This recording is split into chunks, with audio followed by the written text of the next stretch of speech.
ہم وطن ساتھیوں، آج ہم ملکی معیشت کو لاحق خطرات اور ملکی سالمیت کو لاحق خطرات کے بارے میں کچھ تھوڑا فیکٹس اینڈ فگرز کے ساتھ جائزہ لیں کہ یہ ہمیشہ ہی جب ہم ترقی کرنے لگتے ہیں تو کیوں ہمیں رکاوٹ پیش آتی ہے یا رکاوٹ ڈال دی جاتی ہے۔ میں جیسا کہ آپ سب لوگ بھی جانتے ہیں، پہلے تو بات ادھر سے شروع کروں گا کہ جب سے ہم آزاد ہوئے ہیں 1947 سے اب تک انڈیا نے ہماری سالمیت کو یا پاکستان کو دل سے تسلیم نہیں کی۔ 2014 میں جب نریندر مودی اقتدار میں آئے تو اس کے بعد ان کی مسلمانوں اور اسپیشلی پاکستان کے خلاف جو ان کی سازشیں تھیں، جو ان کی پارٹی کا ایجنڈا تھا، وہ کھل کر سامنے آ گیا۔ اور پھر انہوں نے کشمیر میں جو کیا اور ابھی تک کر رہے ہیں وہ تو سب کے سامنے ہے۔ ناظرین محترم، 2015 میں ہمارا ایک ایسا ایگریمنٹ چائنا کے ساتھ ہوتا ہے جو کہ گیم چینجر کی حیثیت رکھتا ہے، اور اس میں ہم جو سی پیک یعنی چائنا پاکستان اکنامک کوریڈور 2015 میں سائن ہوتا ہے اکارڈ $62 بلین کی مدد سے۔ یہ پروجیکٹ اتنا بڑا پروجیکٹ ہے کہ یہ 300 کلومیٹر کے ایریے میں آئل، گیس، ریلوے ایک واسٹ نیٹ ورک پہ مشتمل ہے۔ جیسے ہی یہ پبلسائزڈ ہوتا ہے، انڈیا تو فرام دا آؤٹ سیٹ اس کی مخالفت شروع کر دیتا ہے، اس کے خلاف پروپیگنڈا شروع کر دیتا ہے، اور پروپیگنڈا میں مجھے جانے کی ضرورت نہیں، آپ جانتے ہیں کہ کیا پروپیگنڈا وہ کرتا رہا۔ لیکن جیسے ہی اس کی پبلسٹی ہوتی ہے، دنیا جانتی ہے، تو اس کے بعد جو سپر پاور وقت کی سپر پاور تھی امریکہ بھی اس کو اپنے خلاف ایسی سازش سمجھتے ہوئے اور اپنی ہیگمنی جو ریجن میں تھی اس کو بدلی کرتے ہوئے اپنے منصوبے دوبارہ ترتیب دیتا ہے، جس سے کہ خطے میں جو الائنس دوبارہ ریسیٹ ہونے لگتا ہے کہ اب ہمارا اور مختلف طاقتوں کا الائنس جو اس سے چینج ہو جاتا ہے۔ فار ایگزامپل، ہم شروع سے امریکہ کے اتحادی رہے، نیٹو وغیرہ کے ممبر رہے، اور انڈیا کی سوویت یونین سے الائنس رہی زیادہ تر، اس کا زیادہ تر اس سے سپورٹ اسے ملتی گئی۔ جیسے یہ سی پیک ہوا، اس کے بعد سازشیں اور یہ الائنس میں تبدیلی آنا شروع ہو گئی۔ پہلے انیشلی امریکہ نے پاکستان کو پریشرائز کیا، اور جب اس سے بات نہیں بنی تو انہوں نے خطے میں چن لیا کہ اب انڈیا ان کا اسٹریٹجک پارٹنر ہے، اور جو پہلا معاہدہ دہلی میں وہ ہوا، وہ امریکہ کے سیکرٹری آف اسٹیٹ اور سیکرٹری آف ڈیفنس نے انڈیا کے ساتھ اسٹریٹجک پارٹنرشپ کا 2016 میں معاہدہ کیا، جس کے تحت انڈیا کو نہ صرف نیوکلیئر پارٹس بنانے کی صلاحیت تھی اور جو نیوکلیئر کیپیبلٹی تھی اس کو انہانس کرنے کی اپنی ایکسیس بھی دے دی۔ 2017 میں جولائی 16 جولائی پروبیبلی مودی اسرائیل کا دورہ کرتے ہیں اور وہاں ان کے درمیان بائی لیٹرل پیکٹ سائن ہوتا ہے۔ 2018 میں ایک سال بعد نہ صرف امریکہ پاکستان کی جو $2 بلین کی سالانہ امداد دے رہا تھا اس کو سیز کر دیتا ہے پاکستان کو پریشرائز کرنے کے لیے، بلکہ انڈیا کے ساتھ دوبارہ ایک معاہدہ کرتا ہے جس میں کہ بائی لیٹرلی نہ صرف کمیونیکیشن بلکہ ہر لحاظ سے ایک دوسرے کو سپورٹ کرنے کے لیے، اسٹریٹجیکلی سپورٹ کرنے کے لیے ہو۔ اور امریکہ یہ سارا کچھ کیوں کر رہا ہے؟ پاکستان کے سی پیک کو روکنے کے لیے، کیونکہ دشمن کا دشمن دوست کنسیڈر کیا جاتا ہے، اور اس کا دشمن چائنا جس کو وہ مین تصور کرتا ہے، اور چائنا انڈیا کا دشمن،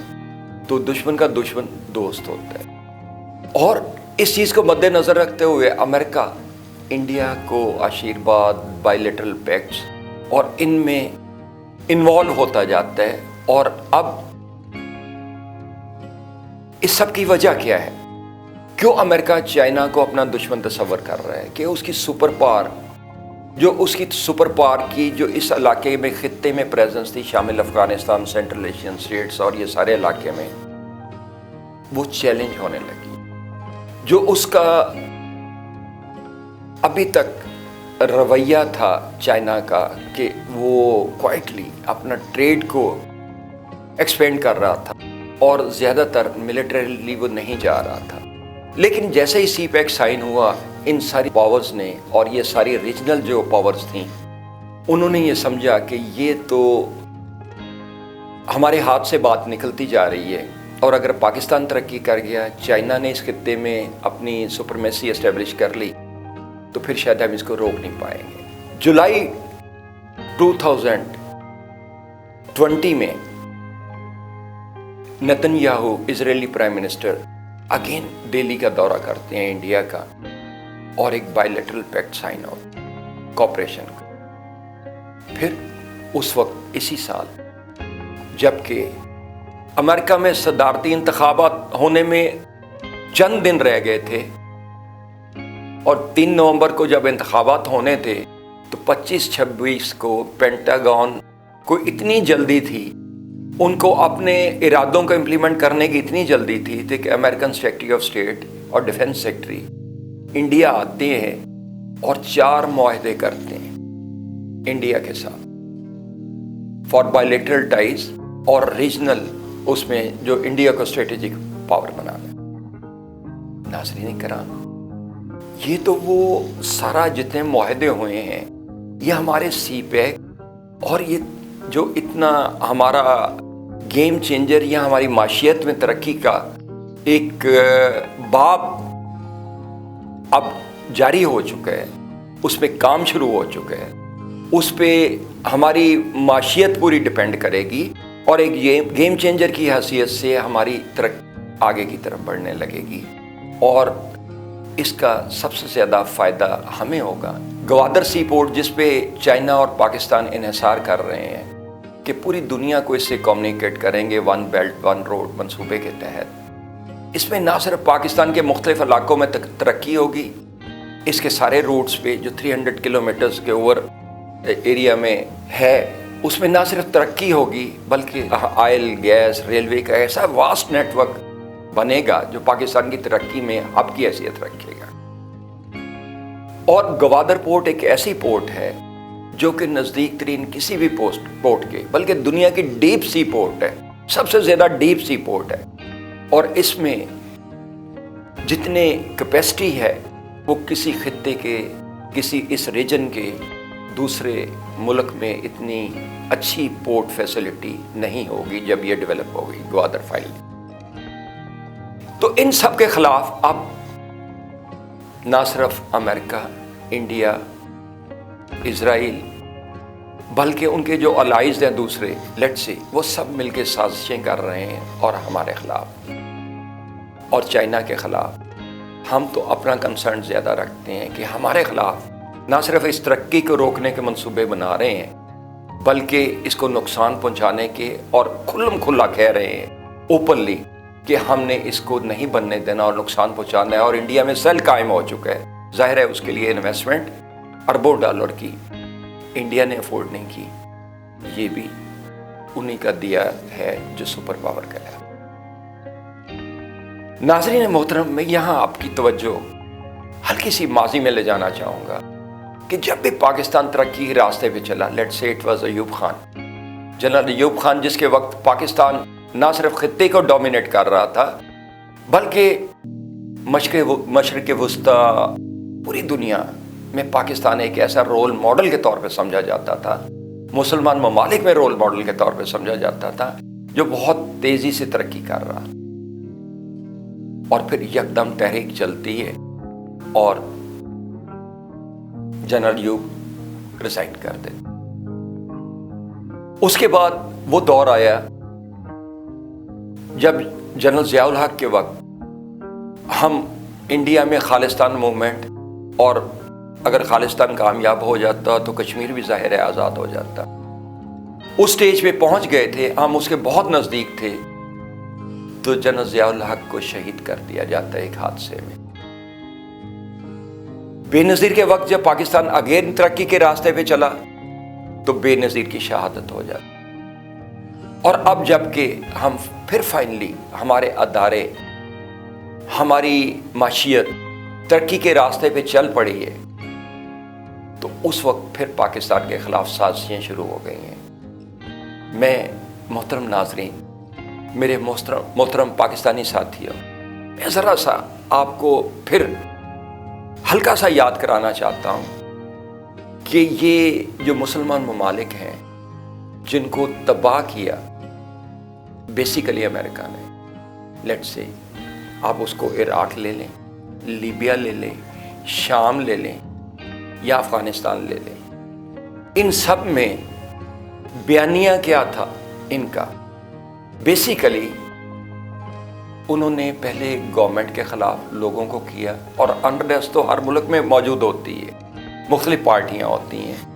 اور وہ ہمیشہ اقتدار میں آنا چاہتے ہیں۔ عراق میں بھی انہوں نے فوج کے خلاف نفرت پیدا کی،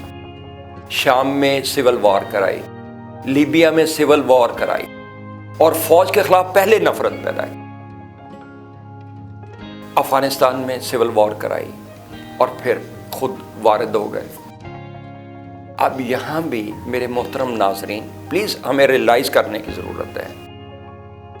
کہ یہ بیانیہ جو انریسٹ کی طرف، پولیٹیکل ٹرمائل کی طرف جا رہا ہے، پولیٹیکل سچویشن جو پاکستان کی، یہ ہماری ترقی کو ریٹارڈ کرنے کے لیے، ہماری معیشت کو کھوکھلا کرنے کے لیے، ہماری ترقی سے نہ صرف روکنے کے لیے بلکہ سی پیک کے لیے اس کو بھی روکنے۔ اور یہ بیانیہ جو آج کل پی ڈی ایم نے اختیار کیا ہوا ہے کہ ہر جلسے میں، ہر موقع پہ اداروں کے خلاف انہوں نے اور فوج کے خلاف نعرے اور بات چیت ضرور کرنی ہے، ضرور انہوں نے کوئی ایسا بیانیہ دینا ہے۔ ادارے تو ملک کے اسسٹ کرنے کے لیے ہوتے ہیں، اور پاکستان کی فوج محافظ ہے اس وطن کی اور چومکھی لڑ رہی اس وقت، جبکہ سی آئی اے، ایم آئی، موساد اسرائیل کی، را مینلی، یہ سارے اور شامل اسسٹنس افغانستان کی انٹیلیجنس ایجنسی کے، یہ سب ہمارے خلاف متحد ہو چکے ہیں، مل کے کارروائیاں کر رہے ہیں۔ اور امریکہ تو پورے انہوں نے افغانستان میں ہمارے بارڈر کے ساتھ ساتھ انڈین کونسلیٹ سب کام قائم کرائے۔ بلوچستان میں جتنی کارروائیاں ہو رہی ہیں ان کو انڈیا اور امریکہ سپانسر کر رہے ہیں۔ تو یہ سب چیز کس لیے ہے؟ اور کیا آپ یہ نہیں سمجھتے جو ابھی بیانیہ یہ فوج کے خلاف اور اداروں کے خلاف دیا جا رہا ہے، یہ وہی بیانیہ ہے جو شام، عراق، لیبیا اور افغانستان اور دوسرے ایسے مسلمان ملکوں میں جن کو انہوں نے تباہ کیا، ان میں بھی یہی بیانیے سے شروع ہوئے تھے کہ فوج کے خلاف اٹھ کھڑے ہو، فوج کے خلاف یہ کر دو۔ کیا ہم یہ لڑائی انہی کی لڑتے رہیں گے ہمیشہ کہ جب بھی ہم ترقی کرنے لگے کوئی نہ کوئی مخالف ہمارا آ جائے؟ کیا ہم یہی سیاسی پارٹیاں جو پہلے بھی ہماری ترقی اور ہمیشہ اپنے اقتدار کے لیے جنگ لڑتی رہیں کہ جب بھی ہم ترقی کے راستے پہ چلنے لگتے ہیں یہ ہمیں روکنے کے لیے وہ باہر کی آشیرواد یا پیسہ جیسے بھی پاکستان میں ان کو سپانسر کیا جاتا ہے، یہ اس کے خلاف کارروائیاں شروع کر دیتے ہیں؟ بیانیے ایسے آپ دے رہے ہیں جو کہ ان کا بیانیہ نہیں، کسی پاکستانی کا بیانیہ نہیں ہو سکتا کہ فوج کے خلاف اور دوسرے اداروں کے خلاف بیانیہ دیا جائے۔ یہ بیانیہ وہی ہے جو مسلمانوں کے خلاف شام، عراق، لیبیا وغیرہ میں استعمال کی کہ فوج کو تقسیم کر دیا جائے، فوج کے خلاف کارروائیاں کی جائے، فوج سے نفرت پیدا کی جائے، اور اس طرح نہ صرف اس ملک کو نقصان پہنچایا جائے بلکہ ہماری معیشت جو ترقی کے راستے پہ پھر دوبارہ چل پڑ رہی ہے اس کو روکا جائے۔ تو ناظرین محترم، میں ان تمام پارٹیاں، پی ڈی ایم، نون لیگ، پیپلز پارٹی اور جمعیت علماء اسلام، ان سب سے، ان کے ممبران سے درخواست کروں گا کہ خدارا پہچانے ان ملکی دشمن قوتوں کو جن کے بیانیے ہم انٹینشنلی یا ان انٹینشنلی جن کو فالو کر رہے ہیں، ہم جن کی طرف ساتھ لے کے، جن کو اختیار کر کے ہم اپنے ملک کے خلاف، اپنے ملک کی سالمیت کو کمزور کر رہے ہیں، ہم اپنے ملک کی معیشت کو روکنا چاہتے ہیں، پہیے کو روکنا چاہتے ہیں جو آگے کی طرف چل پڑا ہے۔ اور یہ بیانیہ ہمارا نہیں ہو سکتا، کسی پاکستانی کا نہیں ہو سکتا، یہ پاکستان مخالف قوتوں کا ہو سکتا ہے جن کا میں نے ذکر کیا کہ ہم اداروں کے خلاف لڑائی کریں، اداروں کے خلاف نفرت پیدا کریں، اداروں کے خلاف بولیں، ہر موقع کوئی ایسا نہ جانے دیں جس پہ اداروں کے خلاف بول رہے ہیں۔ پاکستان کے ادارے تو آلریڈی چومکھی لڑ رہے ہیں ان سب انٹیلیجنس ایجنسیوں کے خلاف۔ ISI لیٹس سی کہ ہو از کاؤنٹرنگ دیم، موساد، را، CIA، MI، سب افغانستان، کون ان کے خلاف لڑ رہا ہے؟ ISI اور فوج کے ادارے۔ اور اگر آپ فوج کے ادارے اور ISI کے خلاف بیانات دیتے ہیں تو کیا یہ پاکستانیوں کا بیانیہ ہو سکتا ہے، یا ان غیر ملکی قوتوں کا بیانیہ، یا ان غیر ملکی قوتوں کی پاکستان کے خلاف سازش ہے؟ پلیز اس کو پہچانیں۔ میں امید کرتا ہوں کہ آپ اپنے اس بیانیے کو بھی روکیں گے، اس کے خلاف جائیں گے۔ کوئی پاکستانی ایسا بیانیہ نہیں دے سکتا، کوئی پاکستانی اس بیانیے کو فالو نہیں کر سکتا۔ میں آپ سے اپیل کرتا ہوں کہ اس بیانیے کو سوچیں، ذرا اینالائز کریں اور پھر فیصلہ کریں۔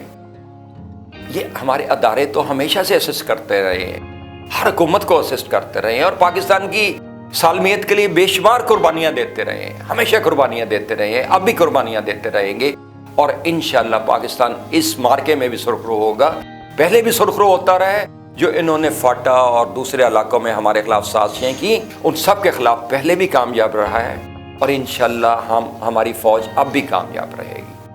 ہم اب بھی ان کا مقابلہ کریں گے اور ان کو اوور کم کریں گے۔ پہلے بھی ہم نے اس دہشت گردی کو ختم کیا، اب بھی ختم کریں گے۔ لیکن خدا را میری آپ سے اپیل ہے کہ اس کو بیانیے کو پہچانیے، یہ پاکستانیوں کا بیانیہ نہیں، یہ صرف پاکستانیوں کو دل سے اینالائز کیجئے اور سمجھیے کہ یہ بیانیہ کس کا ہے۔ یہ صرف پاکستان دشمن قوتوں کا ہو سکتا ہے، اور ہمیں اس کے خلاف کھڑا ہونا ہے، ہمیں اس کے خلاف دفاع کرنا ہے، ہمیں اس کے خلاف لڑائی کرنی ہے، اور کیونکہ یہ ہماری سالمیت کی جنگ ہے، یہ پاکستان کی سالمیت کی جنگ ہے، اور انشاءاللہ پاکستان سرخرو ہوگا، کیونکہ پاکستان اللہ کے نام پہ بنا ہے، اور اللہ کے نام پہ اس نے قائم رہنا ہے، اور ہمیشہ انشاءاللہ قائم رہے گا۔ پاکستان زندہ باد، پاکستان پائندہ۔